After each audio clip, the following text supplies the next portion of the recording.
La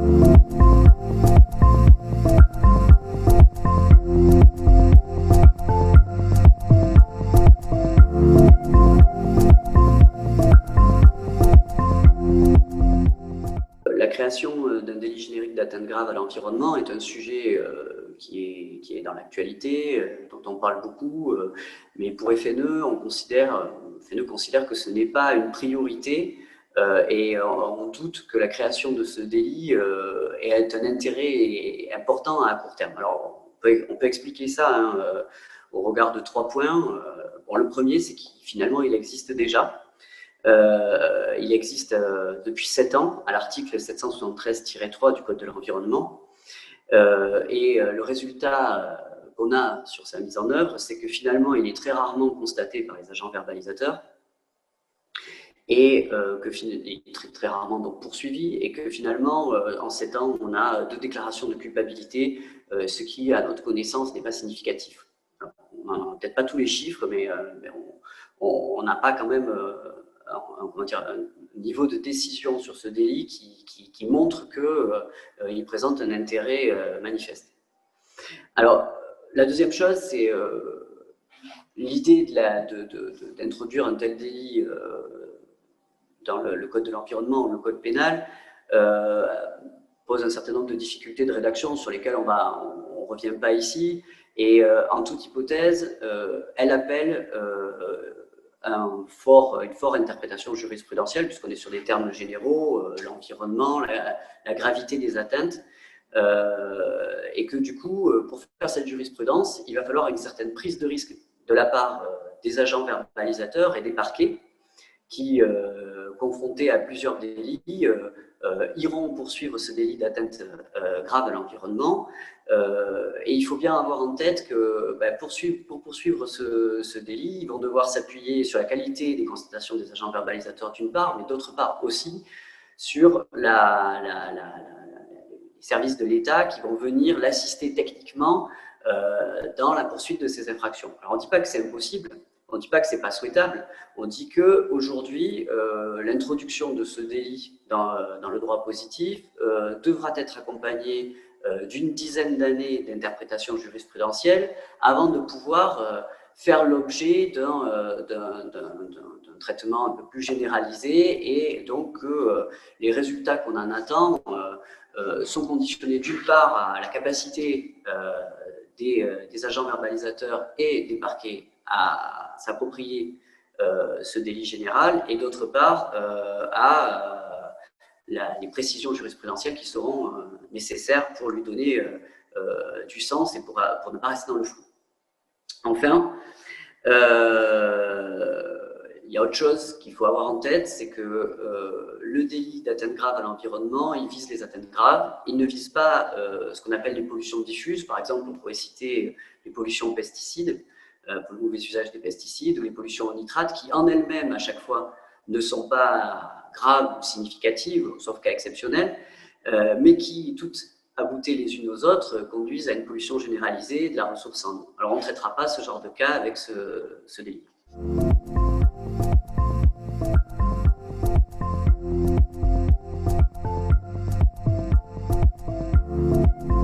Cette position, elle tient d'un constat, constat qui aujourd'hui est pas reconnu, ou en tout cas qui n'est pas suffisamment mis en avant, c'est qu'il est très difficile de réparer l'environnement. C'est même quasi impossible dans un certain nombre de domaines.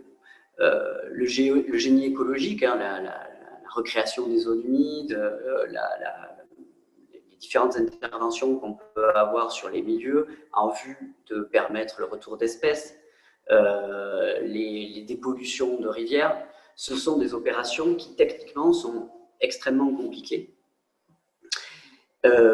et qui même peuvent être source de nouveaux dangers pour l'environnement.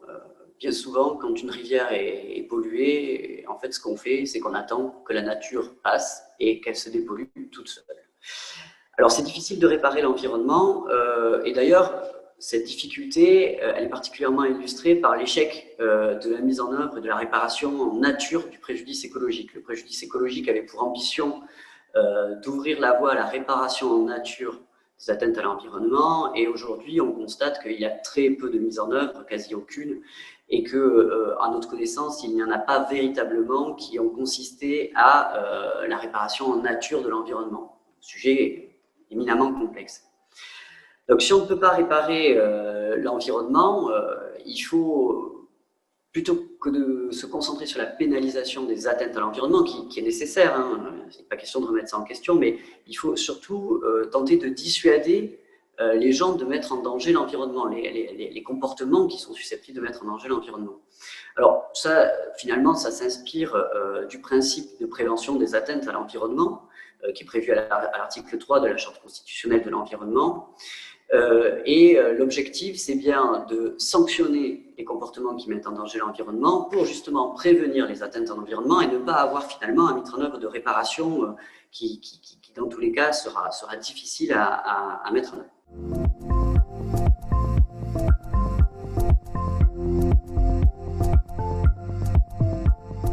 L'enjeu majeur aujourd'hui, quand même, c'est que les tribunaux prennent des décisions dans les limites fixées par la loi, mais qui soient à la hauteur des atteintes à l'environnement, ce qui n'est pas constaté. Donc, la première chose, c'est avant tout que les tribunaux mesurent la gravité des comportements et la gravité pour la société, et qui sanctionnent en cohérence avec cette gravité, mais aussi, et peut-être aussi surtout, avec les gains financiers qui sont liés à ces infractions, parce que sinon, il n'y a pas d'effet dissuasif.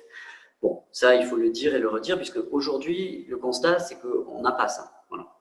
Alors, s'il y a un champ sur lequel, en effet, on pourrait avoir l'objectif de revoir les peines, c'est concernant les personnes morales. Souvent, le quantum de peine peut être insuffisant, et il serait utile que les incriminations prévoient une peine d'amende maximale qui soit égale à un pourcentage du chiffre d'affaires. Voilà. Ça se fait dans d'autres réglementations. Ici, ça semble particulièrement pertinent. Le pourcentage étant fixé en fonction de ce qui existe déjà dans les autres réglementations, et qui est de l'ordre de 5%.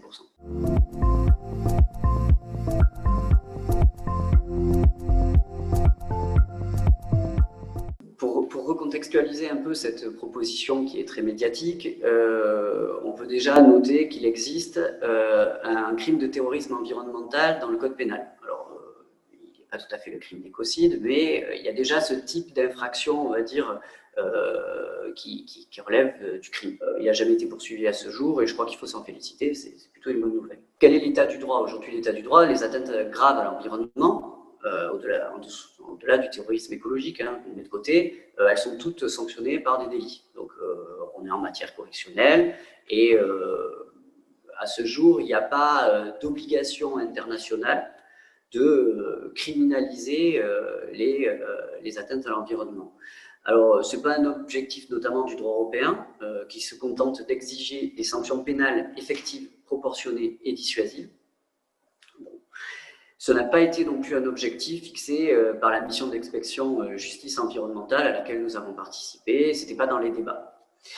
Une fois qu'on a rappelé ce contexte, on peut dire que pour France Nature Environnement, il y a certains comportements très particuliers qui mériteraient d'être criminalisés. Alors, on peut citer par exemple les très grosses pollutions de cours d'eau, hein, sur lesquelles il y a eu manifestement une volonté délibérée de détruire un écosystème. Les très grosses pollutions minières qui sont souvent en lien, on a en tête les exemples qu'il y a pu y avoir dans l'Amazonie, avec des ruptures de barrages de stockage de terres polluées, qui ont pollué des vallées entières. Les trafics de déchets, hein, on en a connu notamment en Côte d'Ivoire, et des trafics d'espèces protégées pour des espèces extrêmement sensibles à l'échelle internationale. Bon, ces comportements-là qui sont d'envergure internationale, on devrait avoir une incrimination pour les traiter, et c'est vrai que l'écocide pourrait y répondre. Aujourd'hui, il y a 3 propositions sur la table. Il y a 2 propositions de loi qui ont été rejetées, les deux, qui prévoyaient une définition du crime écocide, et puis il y a la proposition de la Convention citoyenne. Bon, à la lecture de ces différents textes, qu'est-ce qu'on peut dire et quelle est la position de FNE? On peut dire déjà que c'est difficile à écrire. Voilà, c'est difficile de caractériser l'élément intentionnel qui justifie la criminalisation. Il faut des entreprises délibérées, hein, avec une volonté de détruire l'environnement qu'on sera capable à la fois d'écrire, mais aussi d'aller chercher quand on faudra caractériser les infractions. Et puis, il faut aussi un élément matériel qui soit spécifique. Hein. On est sur une destruction d'un écosystème à une échelle suffisante pour qu'on rentre dans ce domaine criminel. Et bon, les propositions sont différentes. Hein. La Convention citoyenne parle des limites, de dépassement des limites planétaires, je crois. Voilà, c'est ça, dépassement des limites planétaires. Bon, c'est des notions qui sont pas faciles à définir en droit pénal. Bien évidemment, si c'est difficile à écrire, c'est aussi difficile d'en apporter la preuve. Ça implique des actes d'enquête complexes, mais qui sont possibles.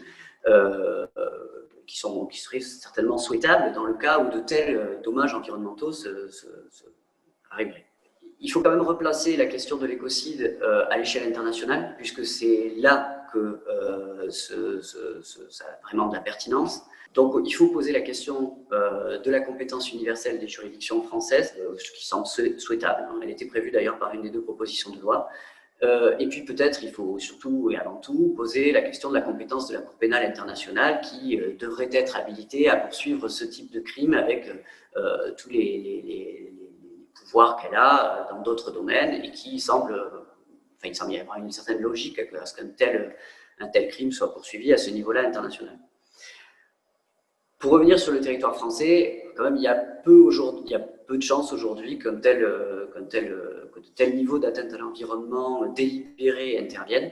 Peut-être que ça sera possible.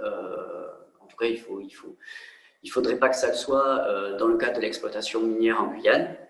On peut avoir des possibilités là d'atteinte à l'environnement qui serait dramatique. Mais pour FNE, pour nous, finalement, c'est pas une priorité ce crime d'écocide. Il faut pas qu'il fasse oublier surtout ce débat autour de cette notion. Il faut pas que ça fasse oublier que derrière, finalement, on a des difficultés de tous les jours à faire condamner la délinquance environnementale de tous les jours, ordinaire, et que sur ça, on a d'énormes marges de progrès à faire.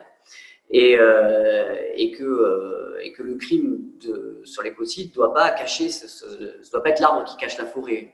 Pour nous, voilà, la délinquance ordinaire et la capacité à faire marcher la machine pénale en matière environnementale est beaucoup plus urgente. Pour résumer, le débat sur le crime de l'écocide ne doit pas étouffer le débat sur la spécialisation des juridictions. L'investissement de FNE, ça sera dans la mise en œuvre de l'arsenal pénal en matière environnementale et nous soutenons pour ça le projet de loi qui prévoit la spécialisation des juridictions.